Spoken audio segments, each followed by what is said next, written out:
bukan sekedar memberi ASI.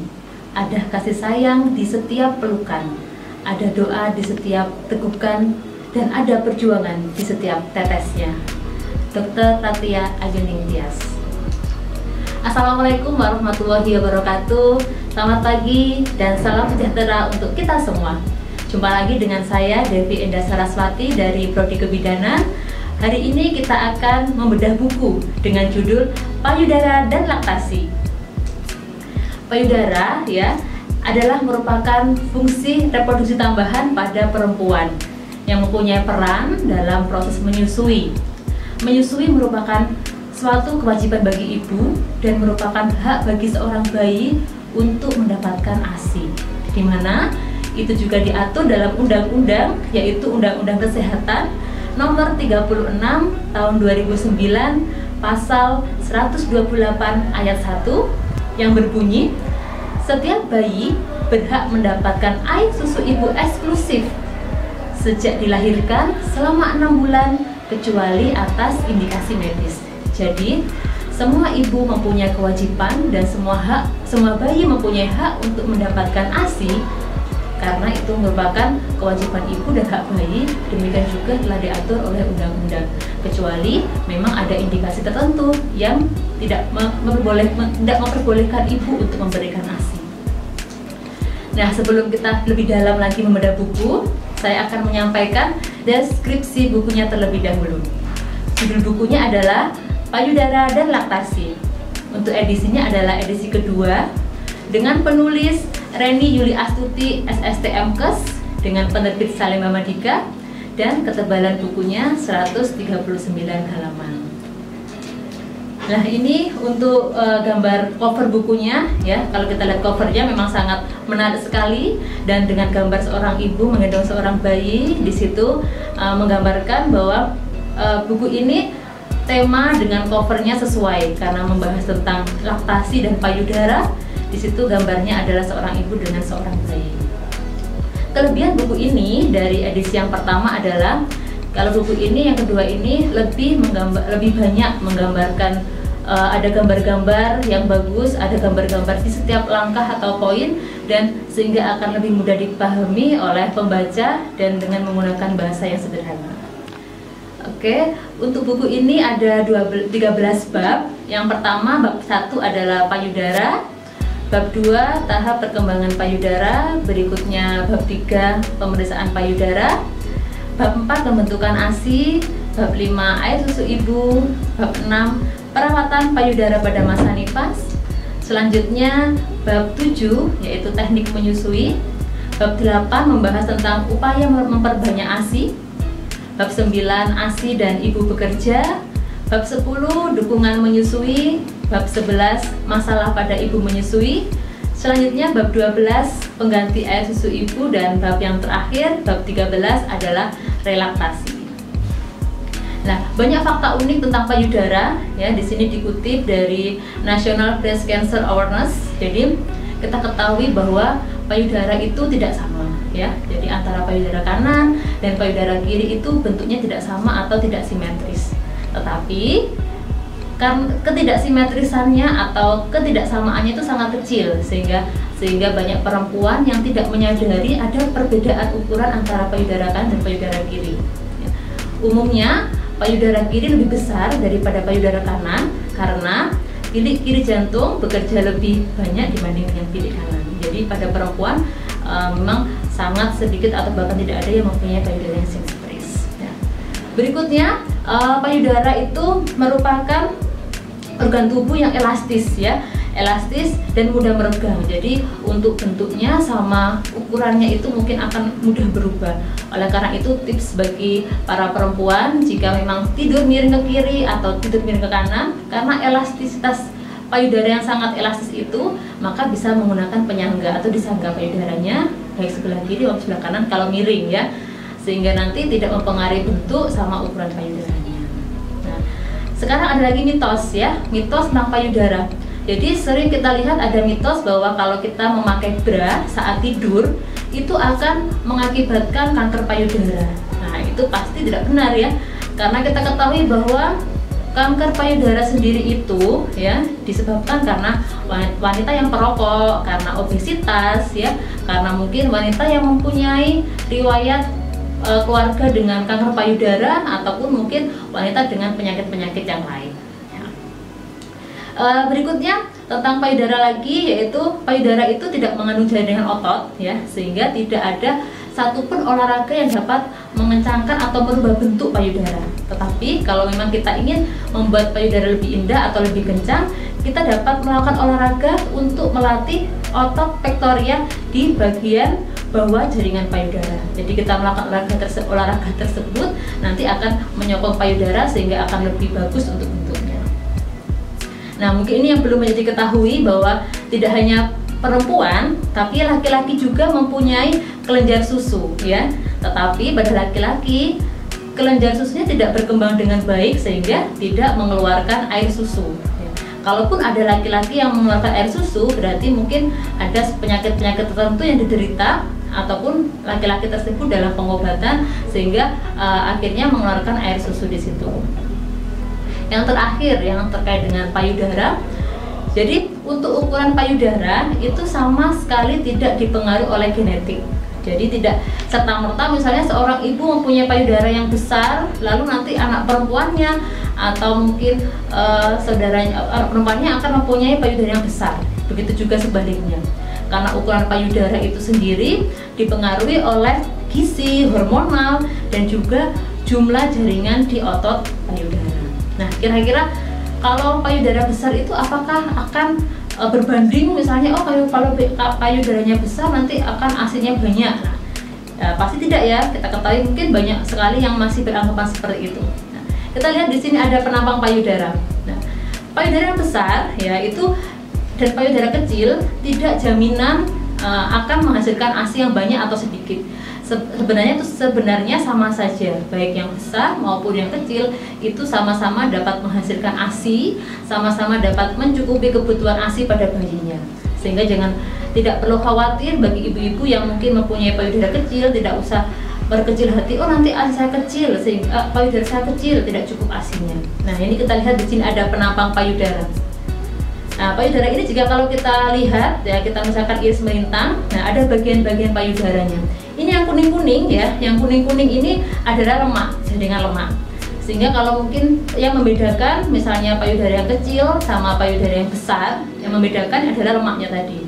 Jadi mungkin yang besar mengandung lemak yang lebih banyak dibanding dengan payudara yang kecil.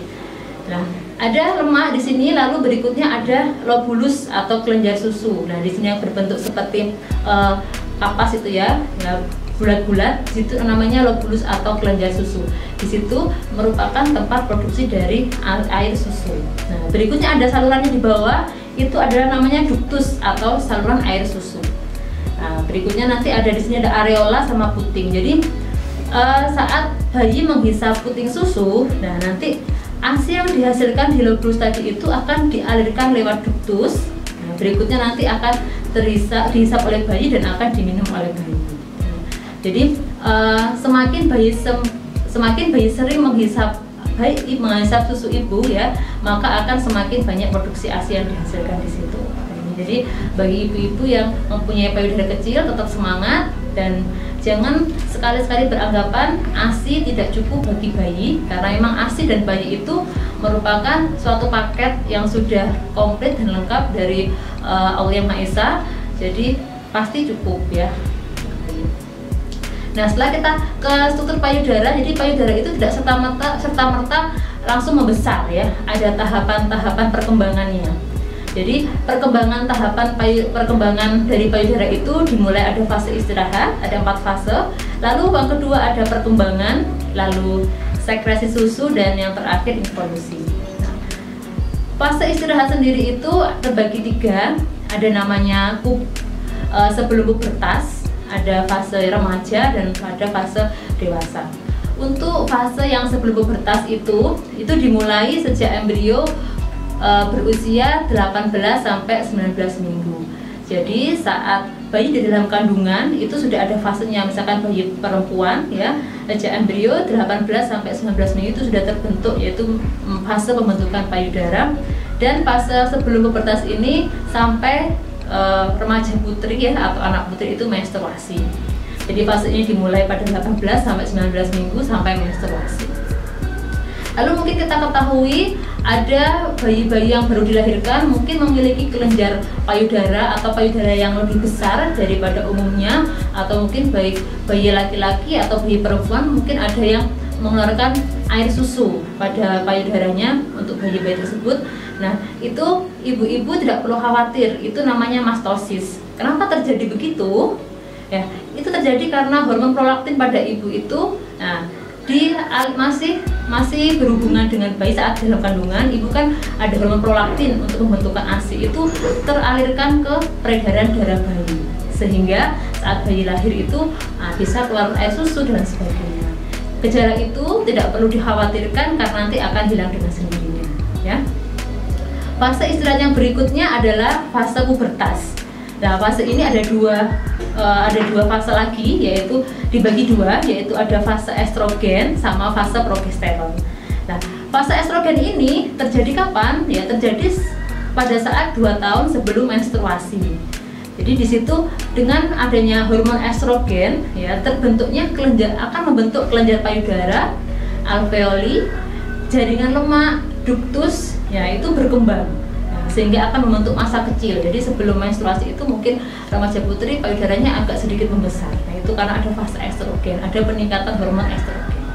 Setelah fase estrogen ini selesai, ada berlanjut dengan fase progesteron.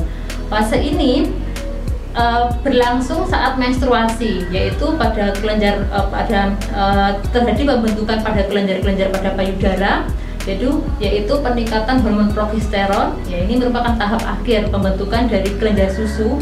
Jadi payudara sudah disempurnakan pada saat menstruasi ini. Jadi lobulus sama alveoli sama kelenjar payudara itu sudah sempurna terbentuk. Ya. Berikutnya ada fase dewasa. Ya. Fase dewasa ini, jadi setelah tadi fase pubertas nanti menginjak dewasa, jadi payudara itu akan terus membesar ya selama beberapa saat setelah menstruasi. Jadi akan terus membesar setelah menstruasi. Nah, jadi di situ itu dipengaruhi oleh hormon estrogen dan progesteron yang meningkat. Jadi jika hormon estrogen dan progesteron tadi terus meningkat ya, akan mengakibatkan edema atau pembengkakan, edema pada lobulus. Ya, jadi akan ada edema pada lobulus, ada penebalan basal pada membran epitel, lalu keluarnya bahan dalam alveoli. Hal ini mengakibatkan payudara akan terasa lebih penuh, lebih besar. Jadi seperti ibu-ibu yang hamil itu ya, jadi mungkin adik-adik juga akan merasakan kalau saat menstruasi itu payudaranya akan terasa lebih besar, lebih penuh, ya, lebih terasa bengkak. Nah, itu karena adanya peningkatan hormon estrogen dan progesteron. Nah, hal itu akan terus meningkat sampai pertengahan menstruasi. Nah, saat pertengahan menstruasi itu hormon tadi akan menurun dan diganti dengan hormon prolaktin. Nah, adanya penurunan hormon estrogen sama progesteron dan diganti hormon prolaktin mengakibatkan edema tadi akan berkurang. Jadi edema pada lobulus tadi akan berkurang, tetapi payudara tidak kembali ke bentuk semula. Jadi ukurannya akan lebih besar daripada sebelumnya. Pembesaran itu akan terus berkembang sampai usia 30 tahun. Jadi adik-adik yang misalkan dari menat, nah nanti payudara itu akan bisa terus berkembang ya, sampai akan terus berkembang, mungkin akan lebih besar atau bentuknya akan lebih indah, itu sampai usia 30 tahun. Nah, akan terlihat pada gambar seperti di bawah ini ya, seperti di atas ini, bahwa perkembangan payudara mulai dari gambar A, gambar B, sama gambar C ya. Jadi payudara awalnya mungkin belum terbentuk sempurna, lalu akan seiring dengan waktu akan terbentuk. Jadi payudara itu akan bisa terus berkembang sampai usia 30 tahun. Perkembangan payudara juga terjadi pada masa kehamilan. Pada masa kehamilan dibagi menjadi 3 trimester, yaitu trimester pertama, trimester kedua, dan trimester ketiga. Pada trimester pertama ada perkembangan, yaitu peningkatan ductus dan percabangan lobulus. Jadi cabang lobulus akan meningkat, ductus akan bertambah ya. Hal itu dikarenakan ada pengaruh hormon plasenta dan corpus luteum. Pada minggu ke-12, hormon prolaktin akan memicu terbentuknya kolostrum pada ibu hamil, Tetapi kolostrum tadi tidak serta-merta dikeluarkan karena nanti proses pengeluaran ASI itu ada di tahap trimester yang selanjutnya. Jadi pada kolostrum yang terbentuk pada minggu ke-12 akan ditahan sekresinya pada minggu ke-16 oleh hormon estrogen dan progesteron. Selanjutnya pada trimester kedua, di situ ASI sudah mulai diproduksi dan pada trimester ketiga payudara sudah siap untuk menyusui. Nah, untuk menyusui, ASI sendiri itu juga akan ada stadium-stadiumnya. Jadi stadium pertama itu adalah kolostrum seperti tadi yang saya sampaikan, yaitu terbentuk pada trimester 1. Lalu stadium berikutnya ada ASI peralihan, lalu ada air susu matang. Kita bahas satu persatu. Kolostrum ya. Kolostrum itu adalah cairan emas yang berwarna encer kekuning-kuningan. Jadi kalau pada saat ibu setelah melahirkan ya, pada hari pertama sampai hari ketiga atau bahkan keempat, kolostrum itu akan dikeluarkan. Kolostrum ini kalau secara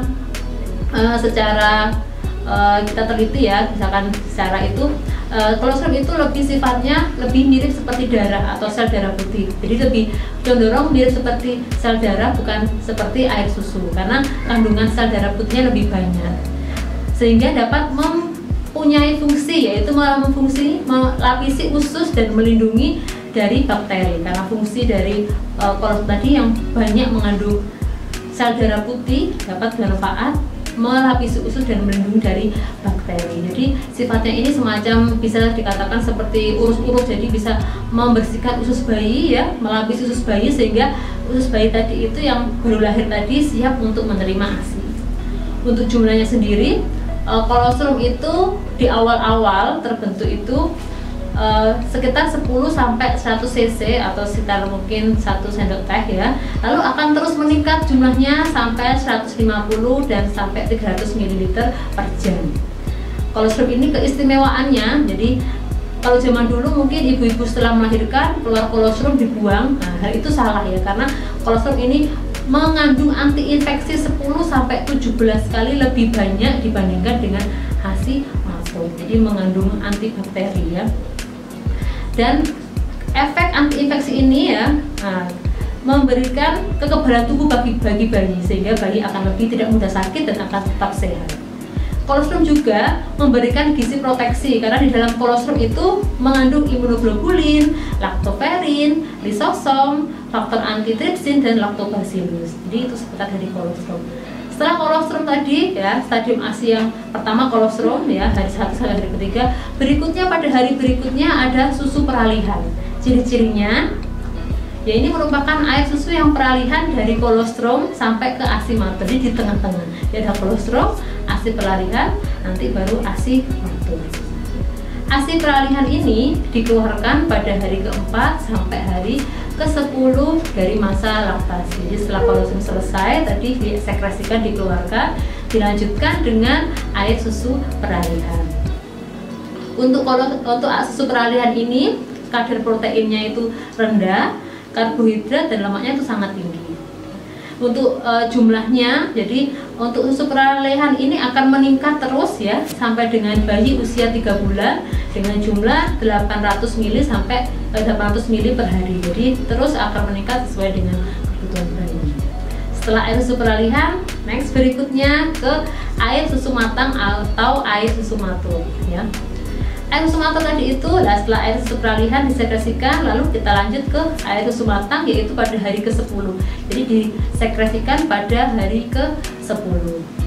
Air susu matang ini cairannya berwarna kekuning-kuningan ya. Hal itu dikarenakan karena ada kandungan CA-kasinan, riboflavin dan karoten. Jadi itu mengakibatkan warnanya agak kekuning-kuningan.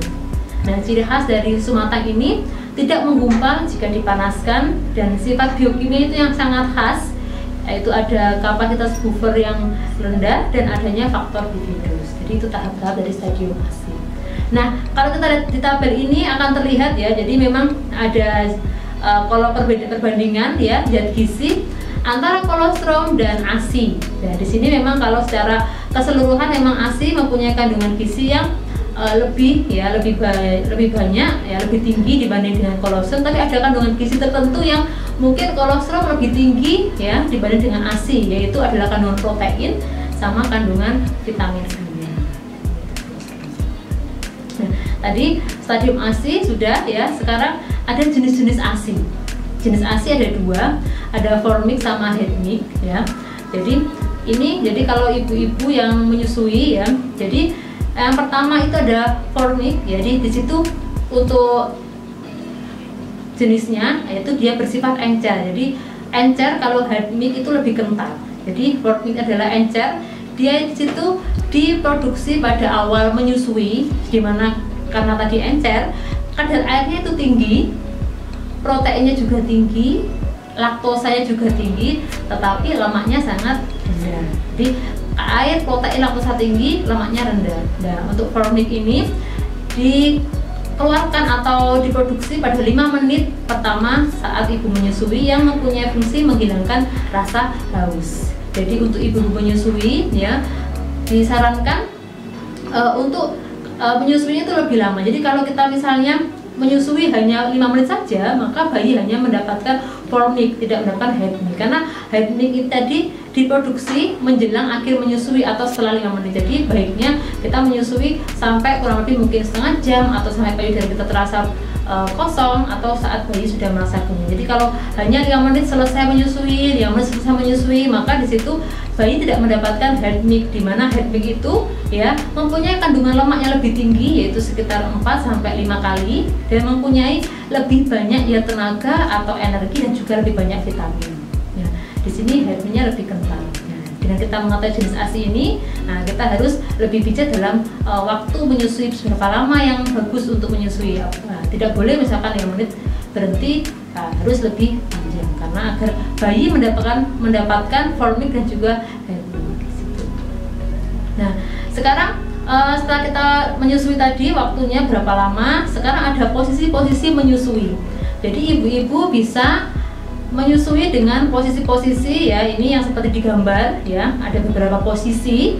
Nah, posisi di sini jadi mungkin yang familiar adalah menyusui dengan duduk. Nah, sebenarnya ada banyak menyusui. Menyusui untuk posisi itu yang penting itu adalah perlekatan ya, perlekatan antara ibu dengan bayi, sehingga maksimal dalam proses menyusuinya. Nah, untuk gambar A di sini adalah posisi menyusui dengan posisi setengah duduk. Jadi ibu di tempat tidur ya dengan posisi setengah duduk, lalu bayi disusukan di situ. Lalu dengan posisi B, di situ posisi dengan miring ya, di situ bisa mungkin miring ke kiri ataupun miring ke kanan. Nah, pastikan kalau menyusui itu pastikan bergantian antara payudara kiri dan payudara kanan. Tentunya memperhatikan waktu ya, jangan sebentar-bentar berhenti ya. Yang gambar C itu adalah posisi dengan ibu terlentang ya, bisa juga seperti itu. Gambar D ya, posisi menyusui dengan posisi duduk di kursi, lalu posisi E itu duduk di tempat tidur, dan posisi yang terakhir dengan berdiri. Jadi posisi-posisi ini dapat ibu lakukan untuk menyusui, pastinya disesuaikan dengan kondisi ibu dan juga mungkin kondisi bayinya.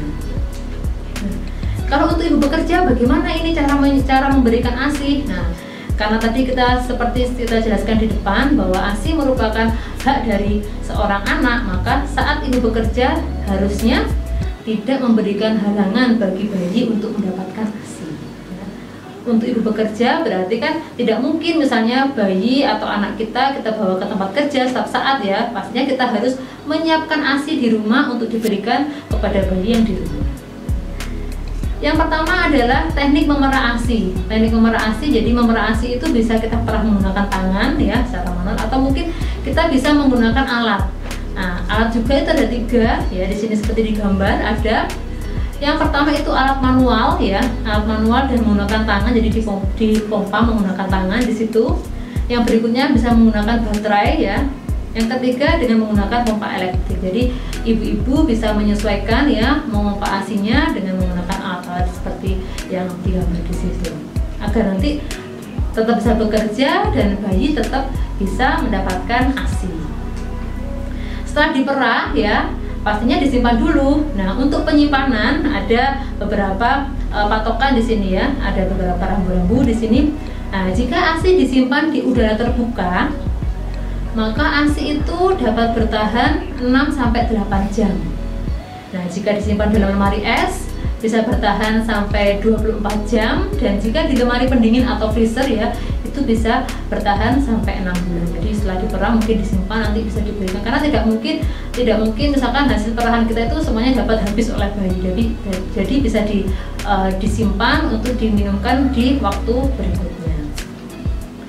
Nah, ini ada beberapa rekomendasi untuk menyimpan ASI di rumah. Yang pertama, jika ASI segar, maka disimpan sampai 5 jam pada suhu kamar. Jadi ASI dapat bertahan sampai 5 jam jika disimpan pada suhu kamar. Atau mungkin jika dimasukkan kulkas dengan suhu 3-4 derajat Celcius bisa bertahan 3-5 hari. Nah, ini terus jika ASI tidak digunakan dalam waktu 24 jam, maka pembekuan yang direkomendasikan adalah ASI disimpan dalam keadaan beku di sebuah wadah pembuat es selama 1 minggu, atau mungkin dapat disimpan sampai 3 bulan dalam lemari es. Nah, ini yang penting juga dalam menyimpan ASI, gunakan wadah yang tertutup dan yang dapat disterilkan. Jadi jangan wadah-wadah yang terbuka, misalkan disimpan dalam wadah yang ada dotnya, di situ kan masih ada udara di dotnya. Atau mungkin wadah-wadah yang tidak dapat disterilkan, misalnya botol plastik ya, saat mungkin nanti disterilkan akan meleleh, nah itu tidak baik digunakan. Nah, setelah ASI tadi beku tadi ya, jadi mungkin saat diberikan perlulah untuk dipanaskan. Dipanaskan. Jadi ada cara memanaskan ASI di sini. Jadi memanaskan ASI yang pertama itu bisa dialiri dengan air ya, air dingin, atau mungkin bisa direndam dengan air dingin di situ.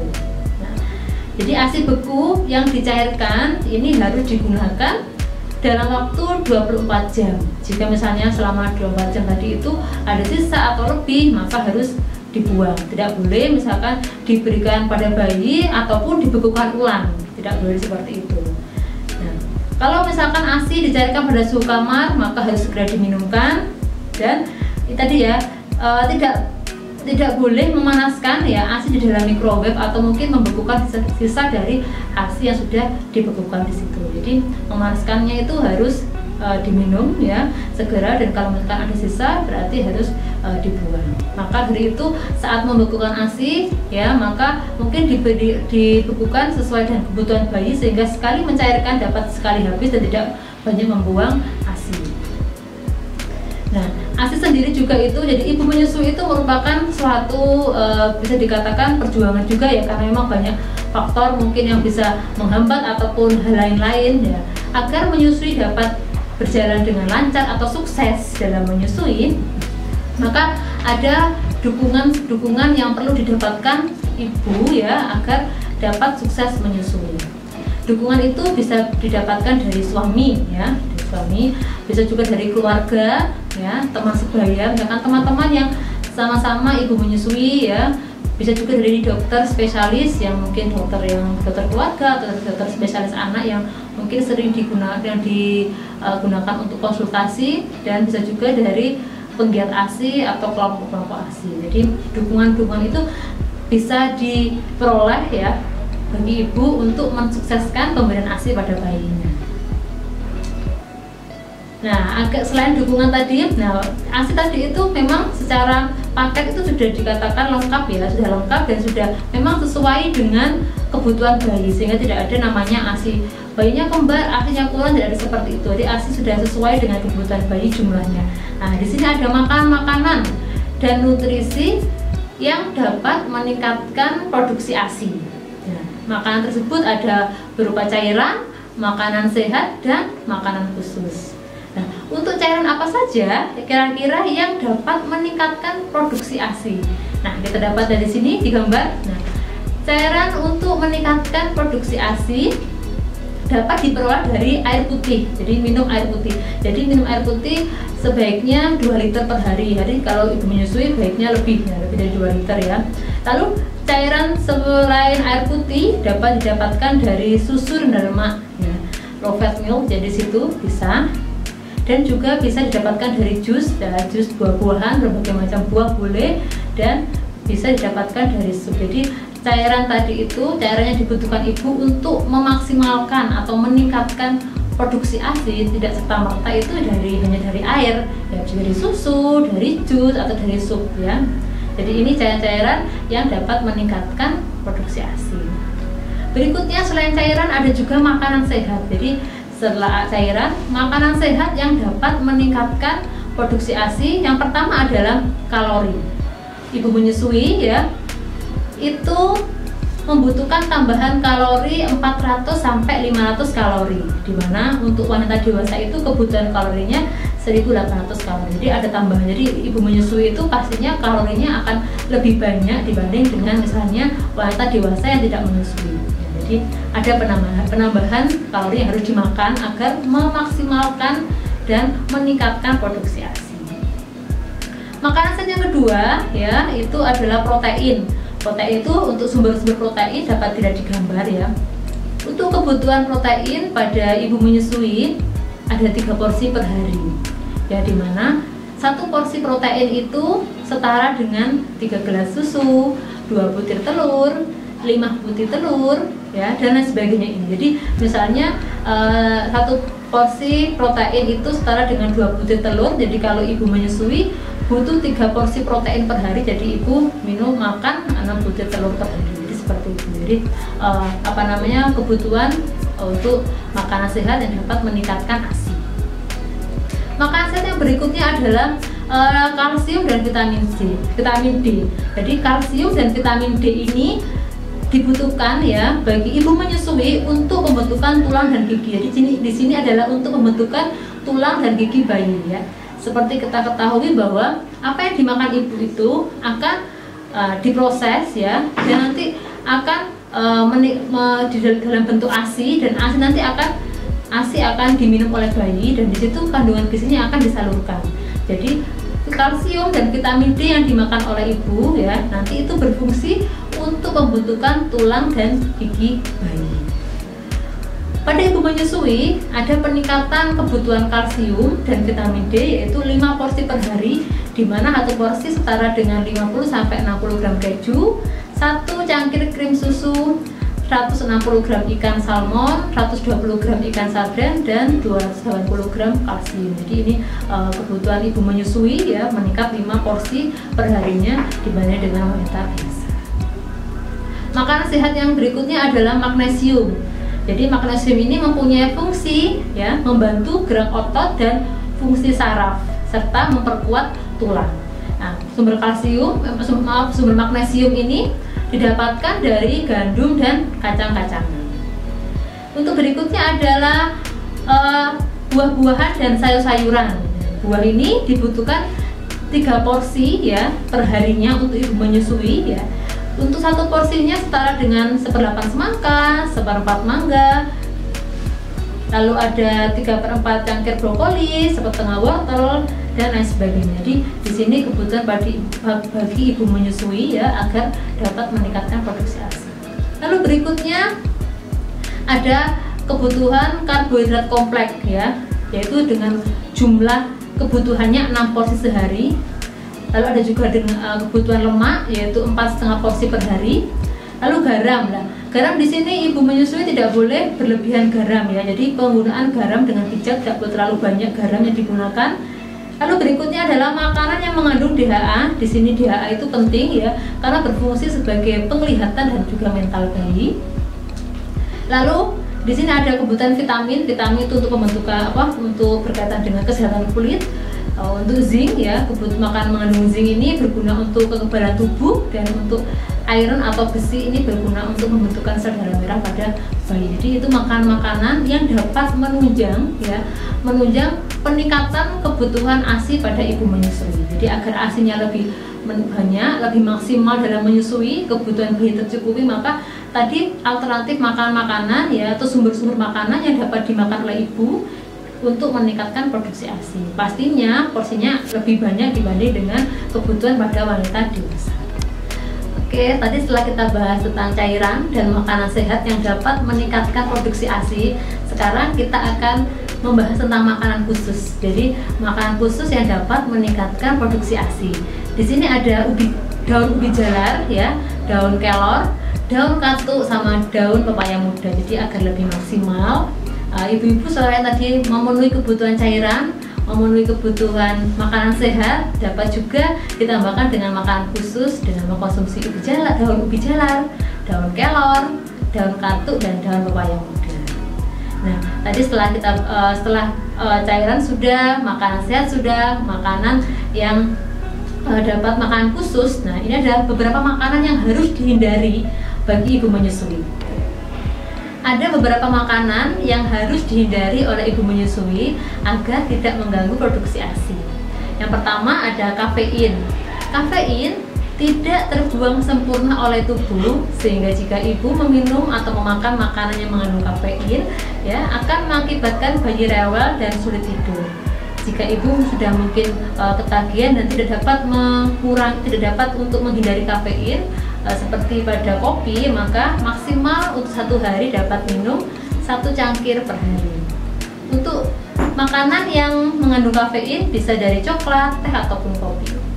Berikutnya, makanan yang dihindari adalah makanan pedas, karena jika ibu memakan makanan pedas nanti akan berakibat perut bayi menjadi panas dan iritasi yang berdampak pada diare.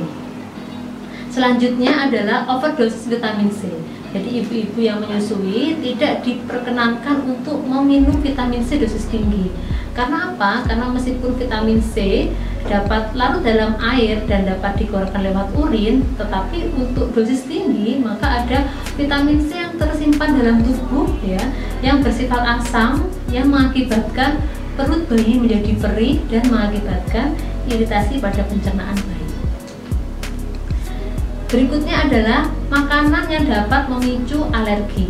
Jadi jika bayi misalkan mengalami suatu diare ya, maka kita harus melihat apa yang telah dimakan atau diminum oleh ibunya. Nah, salah satu minuman yang dapat memicu alergi adalah susu sapi.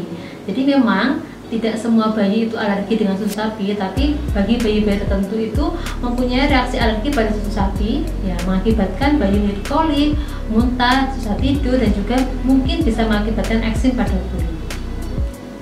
Berikutnya adalah makanan yang harus dihindari adalah lemak jenuh dan lemak trans. Nah, ini harus dihindari. Kenapa? Karena bahaya bagi perkembangan otak dan menghambat produksi omega 3. Ini biasanya kalau ibu-ibu yang suka jajan gorengan ya perlu diperhatikan ya, karena mungkin minyak goreng yang digunakan 2 kali penggorengan, nah ini mengandung lemak jenuh dan lemak trans. Jadi perlu menghindari gorengan dan hotdog atau hamburger ya, untuk tidak memakan makanan tersebut agar terhindar dari lemak jenuh dan lemak trans. Berikutnya ada rokok dan alkohol. Nah, seperti ya, merokok dan minum alkohol adalah kebiasaan buruk yang dapat mengakibatkan kecanduan. Di situ dapat mengakibatkan bayi pusing, lemah, sulit bangun, dan juga bahkan dapat mengurangi produksi ASI. Minuman ringan. Jadi minuman ringan di sini adalah minum soft drink seperti itu. Perlu dihindari karena kandungan gulanya sangat tinggi, mengakibatkan bayi akan memiliki kadar gula yang tinggi pada tubuhnya. Dan yang berikutnya adalah MSG. Toleransi ya, ibu-ibu menyusui boleh memakan MSG atau menambahkan MSG pada kesehariannya adalah dengan toleransi 0,3 sampai 1 gram per hari. Karena jika lebih dari itu akan mengakibatkan Chinese Restaurant Syndrome, yaitu adalah rasa kebal pada leher belakang, seluruh tubuh menjadi lemah, dan adanya peningkatan pada nadi.